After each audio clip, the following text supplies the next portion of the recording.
In the last episode, we talked about the Spenserian sonnet and Spenser's influence formally on the Shakespearean sonnet, in that the Spenserian sonnet is made up of 3 distinct quatrains with a rhymed couplet.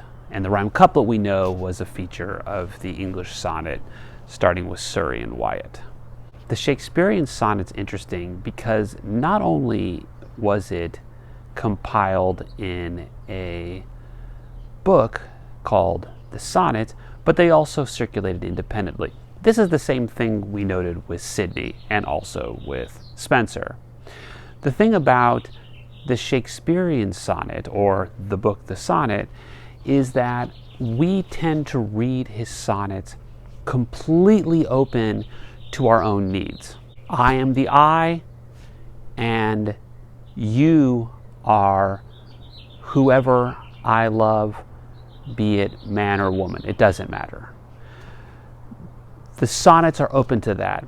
They're also open to traditional early modern readings that show a continuity from the Middle Ages about conventions and topoi. The lady, for example, is that medieval invention of the poetry, the unresponsive lady. In the sonnet sequence, we have 2 people who are being addressed. Either it's the fair youth, and there we find some ambiguity over whether Shakespeare seems to be falling in love with the young man that he's trying to convince to have children. And then somewhere towards the end of that sequence, the fair youth sequence, is the introduction of a woman. And suddenly we enter the dark lady sequence. It's almost built like a triangle. Like, she has seduced the young man, but he also is in love with her. And we start to see again that Petrarchan lover kick into play. I'd like to look at one sonnet. It's a particular sonnet that I like a lot. It's Sonnet 106, which means it's found within the fair youth sequence. But again, it can be read either my own personal experience of reading the poem, with that I being open enough for me to inhabit the role of the poet, and the you being the woman I love. And since my wife is standing there, I'm going to say you. What? My wife, Lynn.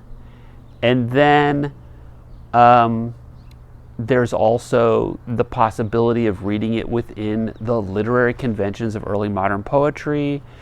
I is the stand-in poet, and you are the conventional lady. And finally, we can look at it completely different and see it within the fair youth sequence, and I is the poet, Shakespeare, you are the young man. So let's look at Sonnet 106, and let me get my wife to read it. When in the chronicle of wasted time I see descriptions of the fairest wights, and beauty making beautiful old rhyme in praise of ladies dead and lovely knights, then in the blazon of sweet beauty's best, of hand, of foot, of lip, of eye, of brow, I see their antique pen would have expressed even such a beauty as you master now. So all their praises are but prophecies of this our time, all you prefiguring. And, for they looked but with divining eyes, they had not skill enough your worth to sing. For we which now behold these present days have eyes to wonder, but lack tongues to praise. Now, did you notice the poem is written in decasyllabics, just like Spenser, not like Sidney. Sidney, remember, is experimenting with the Alexandrine or the iambic hexameter.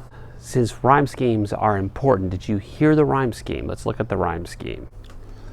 Time, the Middle English word is wicht, whites, B, rhyme, A, nights would have been knicht. Knicht as a wichtes. Nights, B, so it's A, B, A, B. Is it Sidney? Is it Wyatt? Is it Surrey?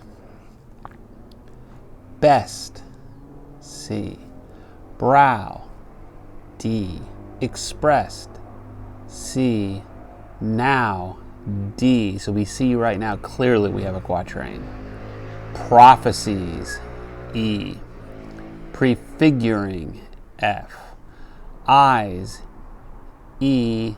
Sing, F. Days, praise. So in this case, we have 7 rhymes. With Spenser, we only had 5. Remember, with Spenser, the quatrains were linked by rhyme couplets. We had rhyme couplets here, and then it would end with a rhyme couplet. With Shakespeare, you have 3 distinct quatrains and 2 rhymed couplets. Let's look at the first stanza. When in the chronicle of wasted time, that's a term for what I call time the destroyer, time that wastes, like creates wastelands, destroys. And the chronicles, of course, are histories, and a chronicle is always associated with medieval history. When in the chronicle of wasted time, I see descriptions of the fairest wichts, or the fairest wheats.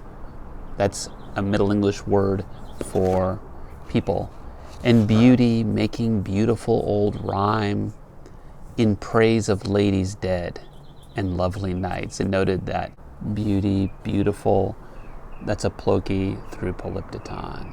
Then in the blazon of sweet beauty's best, of hand, of foot, of lip, of eye, of brow, I see their antique pen would have expressed even such a beauty as you master now. This of, and of, that's polysyndeton.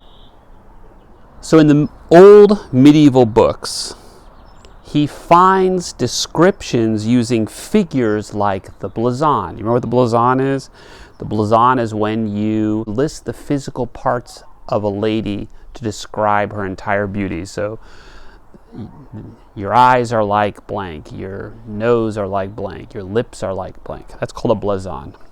He's referencing old medieval books where he's defining descriptions of beautiful people. He actually uses a Middle English word here. He calls them wicht. So it's a little example of anachronism. Spenser loves medieval anachronism. He always includes Middle English words. Here's an example of Shakespeare doing the same. So the beautiful people, the wichts, are the knights and ladies of the past. Now you have to keep Time the Destroyer in your mind. Remember Time the Destroyer in Sonnet 18, our very first time we ever met in class? That figure that destroys beauty or disfigures beauty, time. Now, when he reads old literature, he finds the possibility that people of today can be discovered in old works. And I use the word discovered because that reminds you of inventio. So in other words, you can find immortality in old books because in old books we find the beautiful wichts, the beautiful people, and they maintain their beauty. So the old style has the capacity of describing your love today. In other words, old literature is always relevant. You have to imagine yourself blown away by some old book or an old play or an old poem. I'm sure this has happened to you. You know, some book that you read in a class, or you read off Goodreads, or you stumbled across in a bookstore. And when you read an old book, not something new, not this NPR overly written lyrical novels, a good novel, a well-written novel, and then it speaks to you, and like Jane Austen say, and then you look at the date of its publication, you're shocked, and you say, oh my God, how is it possible this old book, this old literature, this old play, this old poem can speak to me now. This happens at the very spot where the Petrarchan volta begins. In other words, the octave has been setting up an argument, and now we're going to get the question, and it begins with the word so. So all their praises are but prophecies of this our time, all you prefiguring. And for they looked but with divining eyes. You think about Sidney's defense of poetry, where he redefines the poet as someone divine or prophetic, vadis. The past, old literature, has the power of prophecy, right? In seeing beauty in the future. And I can't help thinking of Merlin here and his prophecies, because we know that Shakespeare read the first true Arthurian book, written by Geoffrey of Monmouth. And we know this because his play King Lear, the source material comes from Geoffrey of Monmouth.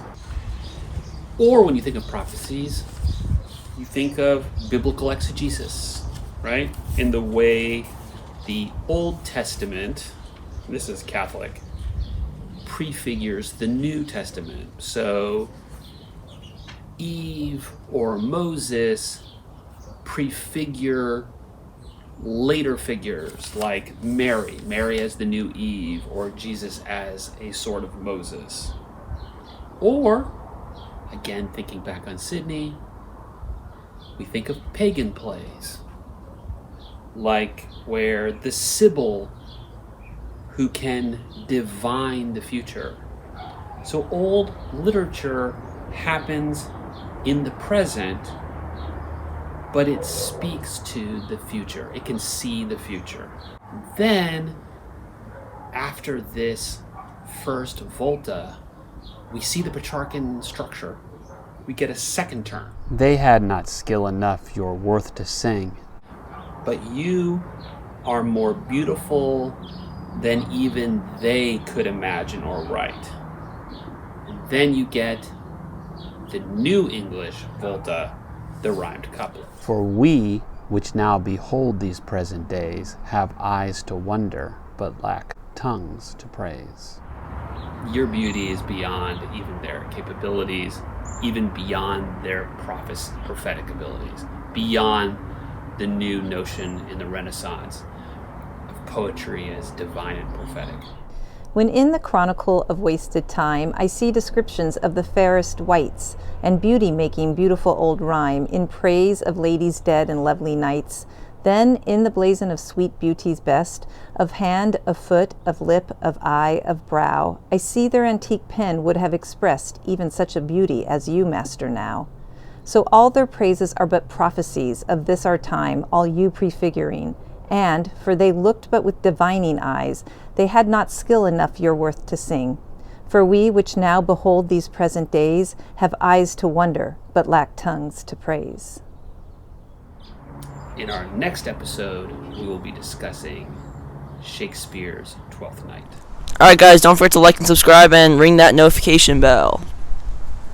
I think he's being somewhat critical, and he's saying, like, you know, that they made these beautiful rhymes that describe ladies dead and lovely knights, but that they were somewhat limited. I think he's saying that there was that they were more conventional, that the way that they describe people, that they had the power to describe people, but that her beauty is so extreme that even those words would not be able to express it.